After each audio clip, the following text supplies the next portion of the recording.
Futbolmarinés.com es presentado por Parrillada El Gaucho Grill.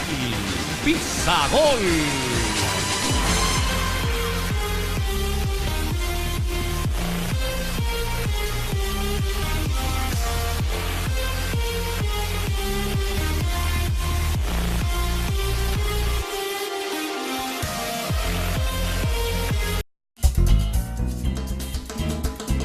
Historia, personajes, anécdotas, el fútbol de siempre en Raíces Blanquinegras.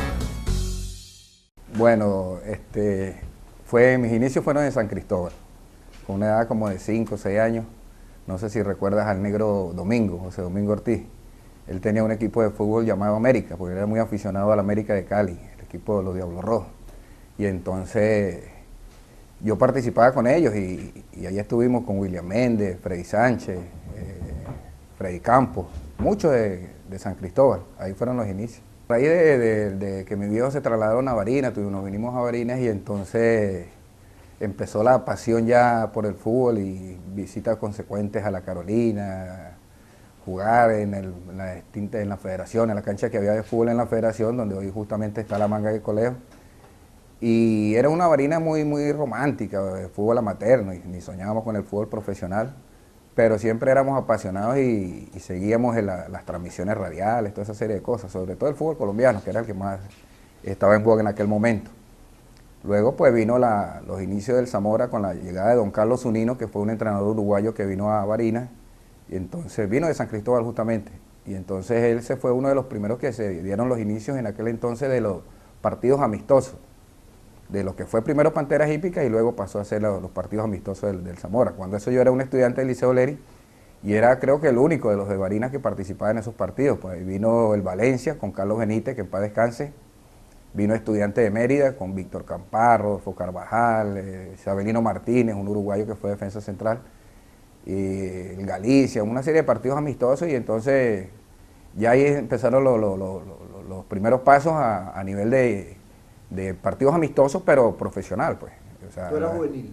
Sí, claro, era juvenil, estudiaba en el Liceo Leri, como te repito, y a raíz de eso, pues ya nos enamoramos de aquella cuestión de ver que se podía, pues, porque claro, anteriormente, pues imagínate, aquí no teníamos esos medios de comunicación que nos permitían ver por televisión y nada de esas cosas, pero cuando los enfrentamos, pues ya nos dimos cuenta que, pues, se pierde aquel respeto, entre comillas. Exacto, porque ese es el año 75, 76, mal no estoy. Y entonces vienen los partidos amistosos y es cuando se contrata a Raúl Araya, un chileno, que fue cuando empieza el proceso ya como profesional ya del Zamora. Yo estuve ahí en la cuestión cuando empezó, vinieron una cantidad de merideños que si me pongo a nombrarlos ahora, los Morochos, Villamizar, Nelson Paredes, bueno, Gaviria de Mérida, Monchito Paredes, mucha gente, Ulloa de Lara. Entonces, en ese momento se empezaron a hacer partidos amistosos también y se jugaba contra la ULA de Escarpecio, que en paz descanse. Escarpecio jugaba en la ULA porque era estudiante de economía de la ULA. Entonces jugábamos en Campo de Oro y toda esa serie de cosas. Pero yo por cuestiones de estudio me graduó y me voy a estudiar arquitectura en Mérida. Entonces no estoy en el inicio del Zamora como tal. Por eso mi debut es en la ULA cuando ya estoy estudiando allá en la ULA con Moncho Rodríguez, un paraguayo que luego dirigió hasta la selección de Paraguay. Fue un delantero muy nombrado en Colombia con el Pereira.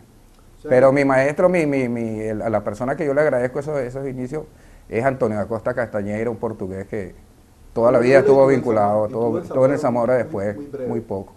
Porque él venía y iba y estaba, pero él siempre fue el sempieterno entrenador de fútbol de la ULA, de las categorías menores de la ULA, y cada vez que había una vacante en el profesional, pues la llenaba de Acosta Castañeira. Sí, porque antes de nuestra generación que fuimos a estudiar a Mérida, habían unos barineses que sentaron cátedra allá, Chugue, Barrito, Barrito, Emilio y Barreto, aunque en paz descanse también, un doctor.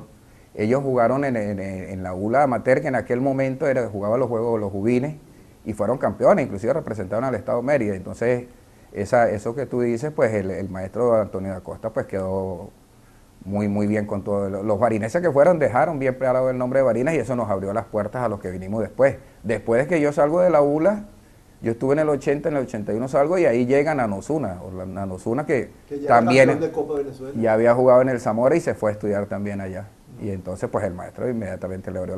Sí, yo estuve en realidad en 5 equipos de fútbol profesional. Al salir de la ULA, se forma, empiezan los primeros pasos del Trujillano en segunda división. Ese equipo lo agarra un futbolista colombiano que vino al Zamora, Pacho García.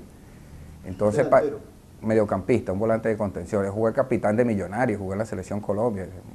Entonces Pacho García empieza a armar el equipo de Trujillano y se empiezan los partidos amistosos de Trujillanos en el año 81 en Valera. Entonces yo pues estaba en Mérida y estaba allá en las dos partes.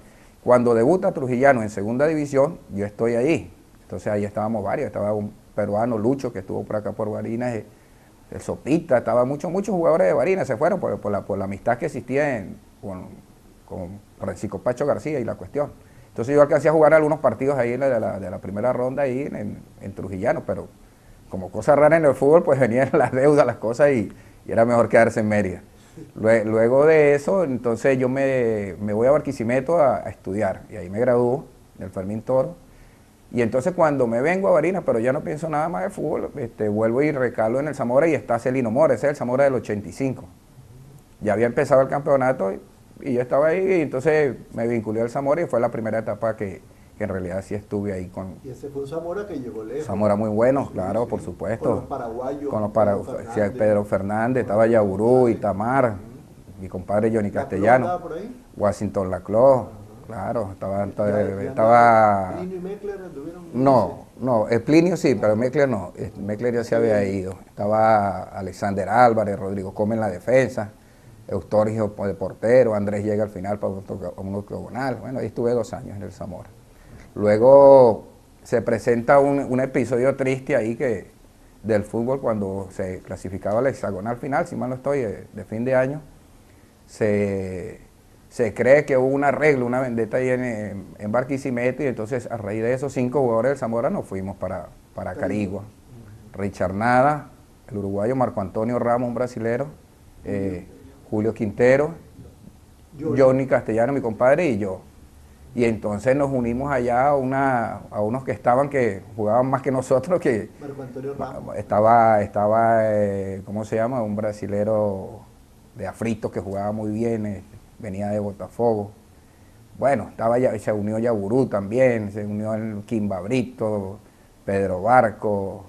Bueno, Johnny fue goleador. Gilson López se llama el que te digo, Gilson López, jugaba muy bien. Y en la defensa teníamos 2 uruguayos, Walter Luna y Wilson Kenneth, que le pegaban hasta la sombra de ellos. Entonces hicimos un equipo muy bueno ahí. Con Celino también. Con Celino en primera instancia, y después cuando se va Celino llega Nerio Hernández. Esa es la oportunidad de mi vida donde yo, de ahí paso al Táchira, pero a raíz de la buena actuación en Portuguesa, porque eso fue lo que me permitió llegar a la selección de Venezuela. Porque hubo un corte muy grande, ese es los Juegos Preolímpicos que iba a Seúl, a Corea, en el 88. Y entonces hubo un corte porque cada equipo estaba, en ese entonces el campeonato se dividía por zonas. Y la zona occidental estaba Zamora, Estudiantes, La ULA, Llanero, toda esa gente. Mejor fútbol en ese momento. Sí, pero los de la capital pues siempre y los de Oriente pues lo favorecía la cercanía a los medios, la cuestión. Entonces fue una disputa más o menos, pero llegamos hasta el final, ahí estuvimos. Lamentablemente una lesión ahí en el Estadio Olímpico de la UCB pues me apartó, me fracturó. La competencia. El día anterior y prácticamente los días previos ahí con pasaporte ya sellado y todo. Pues. Una jugada desafortunada. Salida, no, fue con José Luis Castrillo, un volante gordito él de Calabozo. El mismo, el mismo de la lesión del Pollo Sevilla. El mismo de la lesión de Ángel, exactamente. Sí, en la tribuna que da a la izquierda ahí del Olímpico de la UCB un corde, entonces el técnico era Rafa Santana. Yo jugaba de volante de contención con Franco Rizzi y más arribita jugaba Laureano y Chita San Vicente. Pura calidad. No, estaba muy bueno el equipo y arriba jugaba Ildemaro, Wilton Arriaza, no sé si recuerda a Wilton Arriaza, rapidito, jugó en el Atlético de San Vicente. Bueno, entonces la misión nuestra era estar en los rebotes fuera del área. Rizzi y yo cogemos un costado cada uno y a la salida de un córner la pelota hubo un rechazo y yo estaba ahí al borde del área y la quería sacar. O sea, pensé entre sacarla y pararla en el pecho y sacarla de volea. Y este tipo se me tiró encima y se tiró una chilena encima mío y cuando caí metí el brazo y se me partió el antebrazo. Entonces, o sea, fue necesario dos operaciones y cuestión. Aún así el Táchira me compró así, me fui hacia el Táchira y estuve con Carlos Moreno en el Táchira. Entonces tuve la oportunidad de llegar en el momento en que el Táchira ya había clasificado a la Copa Libertadores, que es la que juega contra... No jugué por la razón de que estaba lesionado, pero estaba en la nómina del Táchira. No, cuando el gol de arco de Sofrankovic. Ante Argentina. Contra los argentinos, cuando viene Independiente de Avellaneda y Rosario Central, yo estoy ahí con la gente. Bochini y compañía. Vino media selección argentina, claro, Burruchaga, Bochini, Marangoni, eran los volantes. Islas era el portero. Islas el portero y adelante Percudani, Barberón, cualquier cantidad de gente buena había ahí. El peruano Franco Navarro era suplente ahí también. Claro. Ese fue el día del palo de agua que cayó en San Cristóbal, del gol de arco de Frankovic, que en realidad no fue de primera que le pegó, sino que hubo una confianza entre el central, creo que Villaverde. Villaverde, que se agacha cuando la pelota viene arriba y se la deja al portero y pega entre el portero, porque Isla sale y queda medio camino y la pelota piga y le pasa arriba. Sí.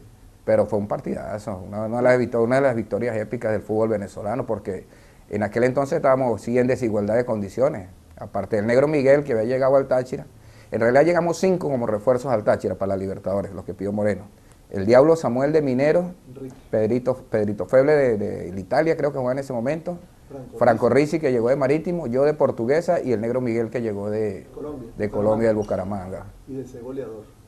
De ser goleador. Llegó bastante mayor, como con 35, 36 años, pero el Negro jugaba muy bien y era muy fácil, porque lo que nosotros vemos difícil pues, para los delanteros, yo lo converso mucho con la gente cuando hablamos así espontáneamente de fútbol, no era uno de los que le pegaba duro y al muñeco, sino que el Negro tenía la pausa esa que se requiere para definir, así como Romario tenía su puntín, su custón. Este era colocadito por encima, por arriba, por los costaditos, entonces no era necesario pegarle duro. Y ese era un Táchira brillante. Goleador en Colombia, en Venezuela y en Argentina. En el Cali y en Chile también jugó. En realidad mi inicio fue el debut mío es como centrodelantero, contra el Italia en Caracas, recuerdo, en Mérida, en el Sotorrosa. Pero a medida que fue pasando el tiempo yo me fui atrás. Yo jugué con Washington Antunes, era el número 10 de la ULA en aquel momento. Era una ULA muy buena también, jugaba Eber Barona, Emilio, habían 5 jugadores, 5 o 6 de la selección de Venezuela. Memín, no, esos vinieron después. Mauro Síquero, el papá de los Síqueros, jugaba también ahí. Quimba Brito era el portero, bueno, había un equipazo ahí, esa cuestión. Pero a raíz que va pasando el tiempo, yo no podía jugar de 5 ahí, que era la posición que me gustaba, porque estaba Memín, Memín es una institución, Adrúbal Sánchez dentro de la ULA, pero la posición donde yo mejor me he sentido siempre ha sido ahí fue donde yo hice la gran parte. Como todo, en la medida que van mermando las fuerzas, pues para atrás, y si terminé defensa central con el Toto Peruena, y si no me agarran, pues termino recogiendo pelotas detrás del arco. Sí, porque yo había aprendido eso, había aprendido esa cuestión, yo he seguido mucho el fútbol y hace un rato estaba conversando con Jairo César Ramírez y estaba nombrando a una de las personas esas que aparentan ser lentos con el fútbol y lo vi jugar muchas veces, Jairo Arboleda, un colombiano, un volante 10, igual que Umaña, volantes así parecidos al Pedro Valderrama, Diego Edinson Umaña. Pero lo que pasa es que ese tipo de personas, Alejandro Brand también fue otro colombiano que jugaba muy bien así. Sócrates parecía lento. Parecía lento, pero había que ver había que saber lo que se iba a hacer, por lo menos tener 2 o 3 opciones antes de recibir la pelota. Porque en realidad, pues, la idea es esa. Cuando tú llegues y recibes la pelota y gambeteas mucho, pues es porque no has tenido la visión del campo. O sea, lo ideal es que tú tengas 1 o 2 opciones de pase antes de recibir la pelota. Eso hace que el fútbol sea más fluido, pues. Y entonces eso me permitió, pues, a pesar de mis trancos lentos, pues, siempre estar participando en la jugada. Todavía se ven casos así, aunque ahora menos, porque ahora se requiere mucha movilidad. Un dechado de velocidad. Sí, pero si han jugado más adelante. Hoy en día el fútbol es más de ocupar espacio. Entonces se hace necesario que sea mucho más dinámico. Por eso es que hoy en día pues se le prioriza mucho la parte atlética. Yo creo que hoy en día el futbolista debe ser 80% preparación atlética, es más atleta como tal y menos fantasía, menos...